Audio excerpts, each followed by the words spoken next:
Halo, saya Trismawati Lasrohani 19, NIM 877522009. Di sini saya akan membacakan modul 7 KB2, yaitu tentang brosur dan sumber belajar untuk anak.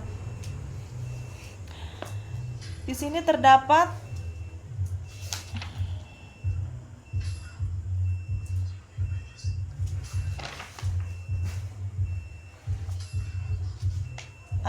motorik anak, yaitu untuk usia 3-4 tahun, motoriknya kasar, perilakunya berlari sambil membawa sesuatu yang ringan, naik turun tangga atau tempat yang lebih tinggi dengan kaki yang bergantian, meneliti di atas papan yang cukup lebar, melompat turun dan dari ketinggian kurang lebih 20 cm, meniru gerakan senam sederhana seperti menirukan gerakan pohon, kelinci, atau melompat.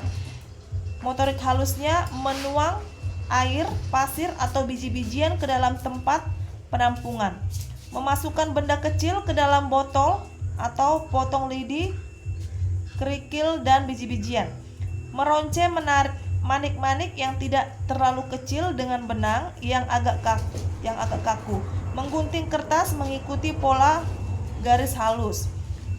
Umur 4-5 tahun, yaitu motorik kasar, menirukan gerakan binatang, pohon, tertiup angin, pesawat terbang, dan sebagainya.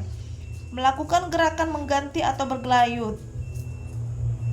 Melakukan gerakan melompat, meloncat, dan berlari secara terkoordinasi. Melempar sesuatu dengan terarah, menangkap sesuatu secara tepat. Menggunakan gerakan antisipasi, menendang sesuatu secara terarah, memanfaatkan alat permainan di luar kelas. Dan yang terakhir, motorik halus, membuat garis vertikal horizontal, lengkung kiri kanan, miring kiri kanan, dan lingkaran, menciplak bentuk, mengkoordinasikan mata dan tangan untuk melakukan gerakan yang rumit, melakukan gerakan manipulatif untuk melakukan suatu bentuk yang dengan menggunakan berbagai media, dan yang terakhir mengekspresikan diri dengan berkarya seni menggunakan berbagai media. Dan di situ juga ada perkembangan kognitif dan bahasa anak. Yang pertama, aspek perkembangan kognitif.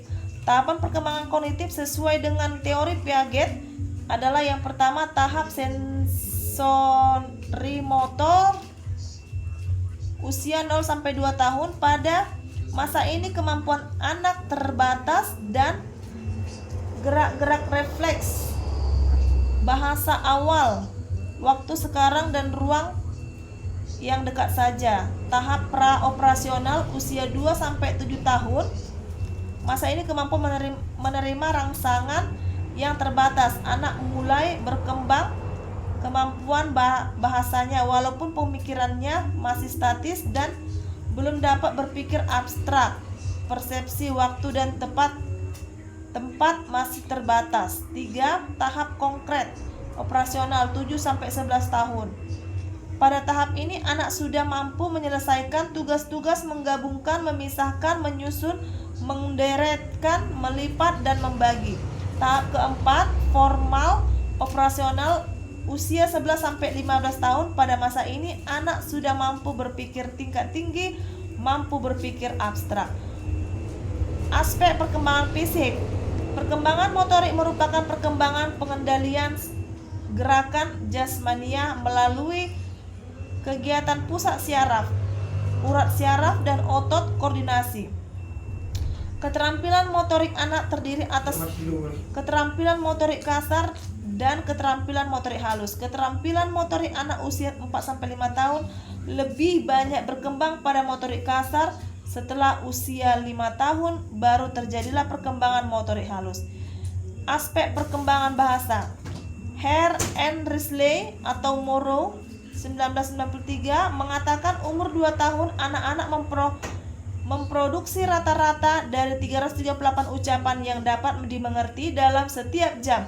Cakupan lebih luas adalah antara rentangan 42 sampai 672,2 tahun. Lebih tua anak-anak dapat menggunakan kira-kira 134 kata-kata pada jam yang berbeda dengan rentangan 18 sampai 286.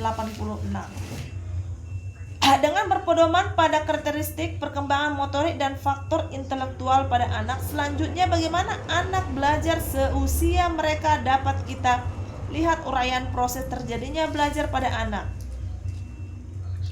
Atau petunjuk teknis Kemendikbud 2014 sebagai yang dikutip di bawah ini.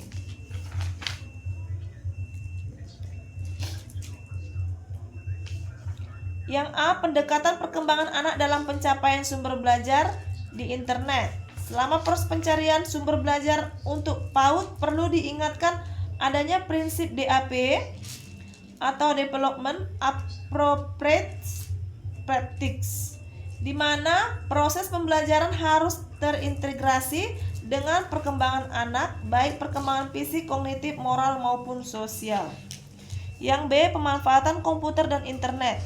Jumlah komputer yang tersambung dengan internet belum tentu sama untuk setiap sekolah PAUD. Untuk itu pemanfaatannya akan berbeda-beda. Bagi lokasi pendidikan PAUD yang mempunyai banyak komputer dan internet, pemanfaatannya akan berbeda dengan yang mempunyai hanya satu atau dua yang tersambung dengan internet. Yang D. Web brosur untuk anak.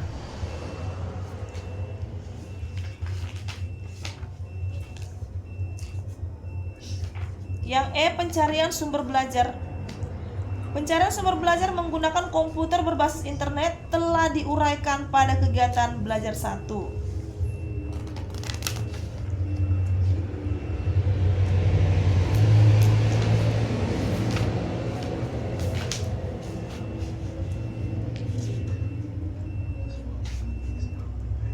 Di halaman web kita dapat melihat atau memilih bahan ajar atau worksheet berdasarkan tingkat pendidikan dari anak atau by grade yang akan menggunakannya.